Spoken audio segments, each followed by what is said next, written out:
Well, it's Saturday morning, June 27th, I believe. And I can't do anything with the bike because I'm still missing the head bolts and the push rods and odds and ends like that. The owner's looking for them.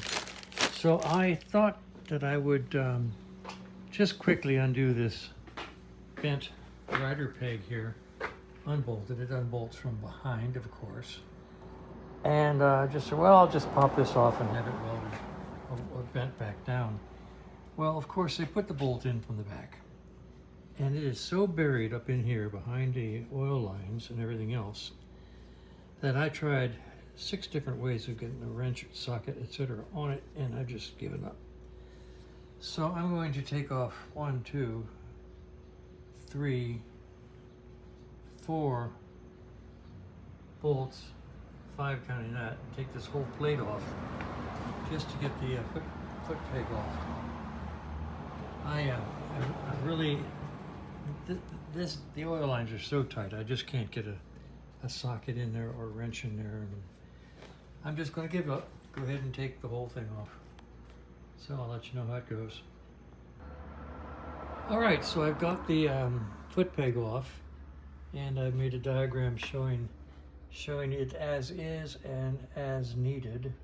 And I'm going to give this to my buddy with the welding torches, who can heat it hot and bend the foot peg back and bend the end of the foot peg down. So we'll see how this goes. It's an interesting experiment.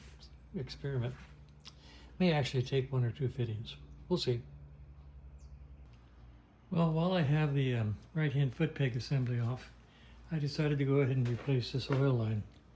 It was, I think it was weeping just a little bit here because this section of it was shiny with oil. So anyway, I just took it off and put in a whole new section. The other oil lines seem to be just fine. So that's done. So here's the oil that came out of the bike, and it's green. Now that tells me one of several things. First of all, it's beautiful. It's very clean. Look, it is very, very clean. So it looks like it's fresh oil. It looks like somebody went to all the trouble of buying that green oil from England that they used to use back in the 1950s, 60s, 70s. My buddy Barney swore by it. He wouldn't put anything but green oil in his British bikes. And to which I used to tell him, you know, with modern refinery techniques, I guarantee you the green oil that you're getting now is not the same as the green oil you used to get back then. Probably better. But I'd like to know why it's supposed to be so good. As I've said before, I use VR1 because it's made for vehicles with flat tappets, which ours do have, and it's a modern oil.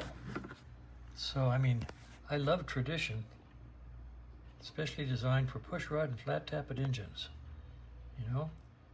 So, I mean, I love tradition and I love originality and I love everything about keeping bikes original, but I'm not in love with old oil. But this oil is beautifully clean and a pretty green, and somebody went to a lot of trouble to put it in there. So I'm going to put it back in. Anybody out there tell me why green oil is better than a nice modern oil made specifically for our style of engines? I'm always open to differing opinions. I mean, I like this stuff because it's modern, and my buddy Barney loved this stuff because it wasn't. So, open question, what do you think?